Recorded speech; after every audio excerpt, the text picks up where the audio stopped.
मेरा वश उन कर्मों के फल देने से पहले पहले है।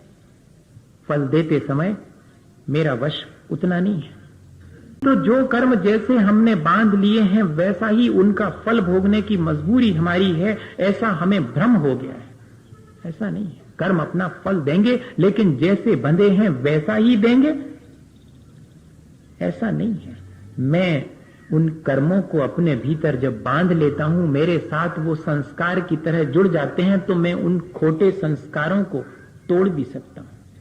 मैं अपने बांधे गए कर्मों का क्षय भी कर सकता हूं, नष्ट भी कर सकता हूं। बेफल दें उसके पहले उन्हें मैं कन्वर्ट कर सकता हूं, उनका टेस्ट चेंज कर सकता हूं। मैं उनको समय से पहले उनका फल लेने के लिए मजबूर कर सकता हूं। मैं कुछ देर के लिए उनका फल नहीं लेऊंगा, ऐसी व्यवस्था कर सकता हूं। मैं चाहूं तो उनकी स्थिति, उनके ड्यूरेशन और उनकी पोटेंशियलिटी में कमी वेशी कर सकता हूं। मेरा अगर पुरुषार्थ जागृत हो जाए और कर्म बंध के प्रति जो अज्ञानता है वो हट जावे, मैं कर्म बंध की प्रक्रिया को ठीक समझ लूं कि बंधने के बाद वे मुझे मन चाहा फल दें, ऐसी मजबूरी नहीं है, और बंधने के बाद जैसे बंधे हैं वैसे ही मुझे भोगना पड़ेंगे, ऐसी मेरी मजबूरी नहीं है। मैं उनमें यथासंभव परिवर्तन कर सकता हूं।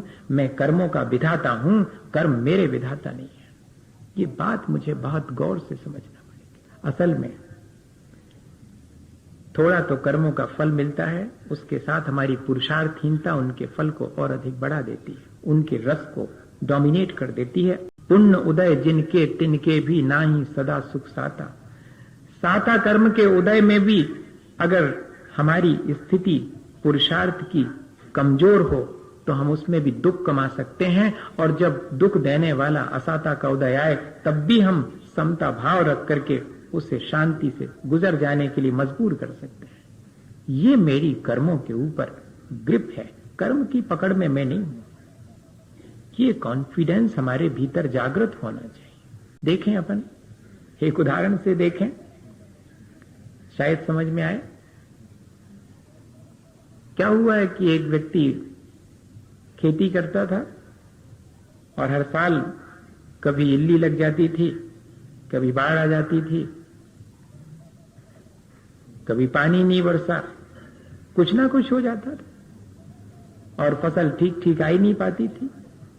रोने का कारण समझ में आता था, दुख का कारण समझ में आता था कि ठीक तो है, इस बार जरा पानी कम गिरा है तो ठीक फसल नहीं आई, इस बार पानी जरा ज्यादा गिर गया है तो फसल सड़ गई है, और इस बार तो जो है वो इल्ली लग गई है तो फसल सारी खराब हो गई है। भाई दुख का कारण है, और सब लोग उसको सहानुभूति देते थे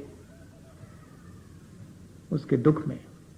लेकिन एक साल ऐसा हुआ कि न इल्ली लगी, न पानी कम गिरा, न ज्यादा गिरा, और फसल खूब अच्छी आई।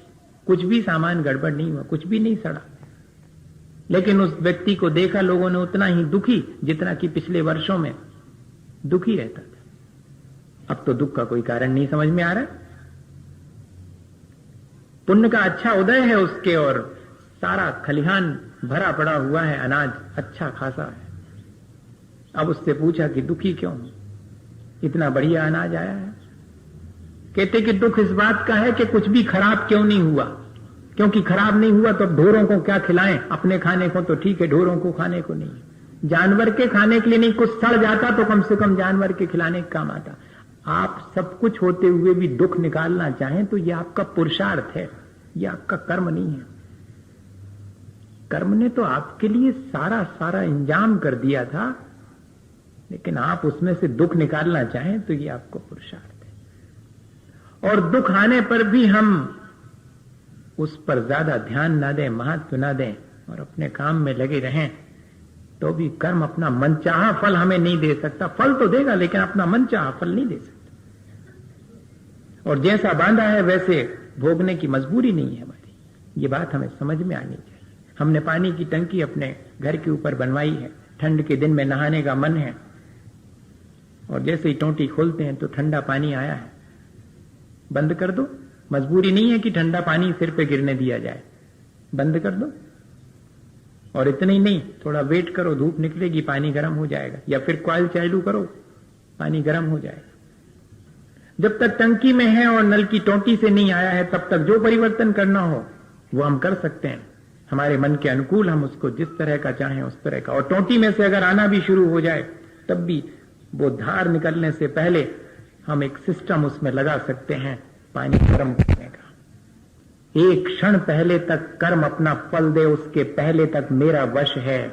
इस तुबुक संक्रमण कहलाता है। उदय में आने के एक समय पहले मैं उसका इंतजाम कर सकता हूं और उसके रस को बदल सकता हूं, उसके स्वाद को चेंज करके उसका फल ले सकता हूं। इतना मेरा वश है कर्म पर। यह बात मेरे समझ में आनी चाहिए। कर्म बंध की प्रक्रिया समझना इसलिए अनिवार्य है कि मेरी अज्ञानता की वजह से मेरी पुरुषार्थहीनता बढ़ती है, और पुरुषार्थहीनता की वजह से मेरा मोह मेरे ऊपर हावी हो जाता है, और फिर मेरे हाथ में कुछ नहीं रहता, मैं परवश हो जाता हूं। मोह मुझे परवश करे कब? जबकि मैं पुरुषार्थहीन हूं और अपनी अज्ञानता को बढ़ाऊं। नहीं, मैं अपनी अज्ञानता को घटाऊंगा, पुरुषार्थ को बढ़ाऊंगा। देखें वो मोह और आसक्ति मेरा क्या बिगाड़ कर सकती है। क्योंकि इसी संसार में रह करके तीर्थंकरों ने भी प्राणी मात्र के कल्याण का उपाय बताया और स्वयं अपना कल्याण किया, अपने पुरुषार्थ से किया। अज्ञानता से कर्म बांधे हैं तो मजबूरी नहीं है कि अज्ञानतावश उनको भोग ही जाए, मैं ज्ञान पूर्वक भोग सकता हूं। हाँ, बस इतना ही है। मैंने अगर धोखे से किसी बुरे आदमी को इनवाइट कर लिया है तो कोई जरूरी नहीं है कि मैं उसको घर में पनाह देऊं, मैं हाथ जोड़ लूं या कि इंतजाम कर दूं, ऐसा कर दूं जिससे दूसरी बार आए तक नहीं। इतना इंतजाम जैसे हम अपने संसार के कामों का कर लेते हैं, वैसा ही हम अपने कर्मों पर भी कर सकते हैं। तो कर्मों पर मेरा वश है क्योंकि वो मैंने बांधे हैं। Creation is not more than creator. कोई भी कलाकृति किसी कलाकार से बड़ी नहीं होती है। कर्म मेरी कृति है, कर्म मेरा स्वामी नहीं है, वो मेरे बनाए गए हैं, मेरे हाथ का मैल है वो कर्म।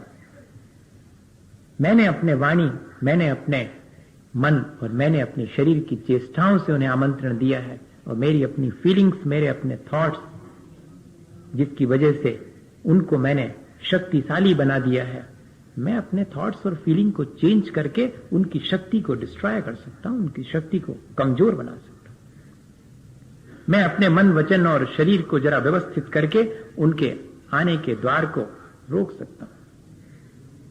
मैं इतना कर सकता हूं। ये बात हमारे समझ में आनी चाहिए।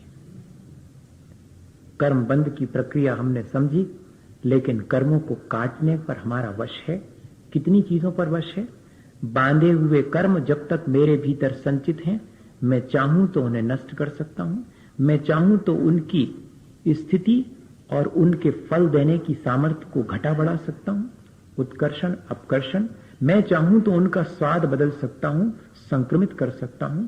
मैं चाहूं तो उन्हें समय से पहले लाकर के नष्ट कर सकता हूं, उदीर्णा करवा सकता हूं। मैं चाहूं तो उन्हें थोड़ी देर के लिए आने से रोक सकता हूं, मैं उनका उपशम करा सकता हूं। ये सारी चीजें मेरे अपने हाथ में है। बस इतनी ही मजबूरी है मेरी कि मेरे अपने परिणामों की कमजोरी से, मेरी अपनी अज्ञानता से कुछ कर्मों को मैं ऐसा बांध लेता हूं जिन पर मेरा वश नहीं चलता है, जिनको कि जैसा बांधा है वैसा ही मुझे भोगना पड़ता है। वो सिर्फ 5% हैं और उनका इंतजाम भी है। उनका इंतजाम सिर्फ है ये है कि जिन बिंब दंशने न निधत्ती निकाचित कम पैडी खै जादू। ऐसे कर्म जिनको कि बांधते समय हमारे परिणामों की अज्ञानता और तीव्रता से हम अब बाद में उनमें कोई रद्दो बदल नहीं कर सकते, जैसा फल बे देंगे वैसा भोगना पड़ेगा।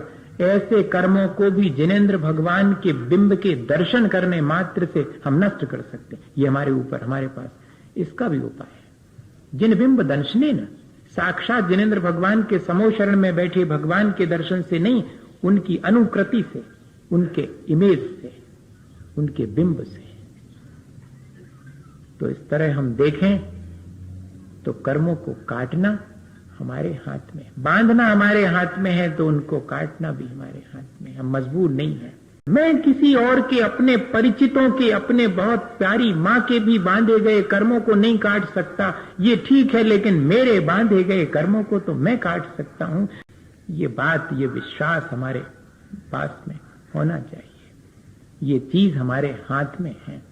तो भैया आज अपन ने एक बहुत बड़ी बात सीख ली। कर्म हम बांधते हैं, उसमें जितनों की भागीदारी है उसमें से 2 पर मेरा वश है, और वो दोनों अगर मैं जागृत कर लूं, अपने पुरुषार्थ को जागृत कर लूं और कर्म बंध की प्रक्रिया को ठीक ठीक जान लूं, बांधना है उनको कब कैसे नष्ट कर देना है, ये पुरुषार्थ मेरे भीतर जागृत हो जाए, ये मेरे हाथ में है। मेरे जीवन का निर्माण मेरे हाथ में है। मेरे जीवन का निर्माता मैं स्वयं हूं, उत्तरदायी मैं स्वयं हूं। अपने जीवन को जितना मैं पतित करता हूं उसका उत्तरदायित्व भी मेरा है, और जितना मैं ऊंचा उठाता हूं उसकी जिम्मेदारी भी मेरी है। ठीक है, मेरा अतीत खराब हो सकता है, लेकिन ऐसा कोई जरूरी नहीं है कि जिसका अतीत खराब हो उसका भविष्य भी खराब होगा। किसी ने लिखी हैं 2 लाइनें कि शानदार था भूत, भविष्य भी है महान, लेकिन कोई अगर संभाले उसे जो है वर्तमान। अगर हम वर्तमान को संभाल लें तो हमारा अतीत और हमारा भविष्य हमारे हाथ में, उसके निर्माता हम स्वयं हैं। कि क्या सचमुच ऐसा है? क्या ऐसा कर सकता हूं? मैं तो अभी तक यही सोचता था कि मैंने जो पहले बांधा है वो भोगने की मजबूरी है। हम स्वयं अपने जीवन में झांक के देखें कि जो मैंने निर्मित किया है उसकी जिम्मेदारी मेरी है या दूसरे की, या कि मेरे कर्मों की है। कर्मों पर भी अपनी जिम्मेदारी नहीं डालना, कर्म बांधने की जिम्मेदारी मेरी है, बस इतना ही है। लेकिन मेरे जीवन को बनाने में कर्मों का कितना हाथ है, कहीं उससे ज्यादा मेरे अपने पुरुषार्थ का, मेरी अपनी चॉइस का है। हाँ, मेरा पुरुषार्थ मुझे अहंकार करने की प्रेरणा नहीं देता। मेरा पुरुषार्थ मुझे ठीक ठीक बात को समझ करके और मुस्कुरा करके प्रसन्नता पूर्वक उन चीजों को जिनको मैं नहीं चाहता उनको हटाऊं, और जिन चीजों को अपने जीवन में चाहता हूं उनको लाऊं। सिर्फ इतनी ही सलाह देता है। आने पर अहंकार करना और नहीं मिलने पर संक्लेश करना, ये तो और अधिक कर्म की प्रक्रिया को बढ़ाने का इंतजाम है।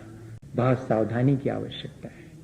हम समझें और इस प्रक्रिया को समझ करके और अपने जीवन को दिशा दें और अपने जीवन को अच्छा बनाएं।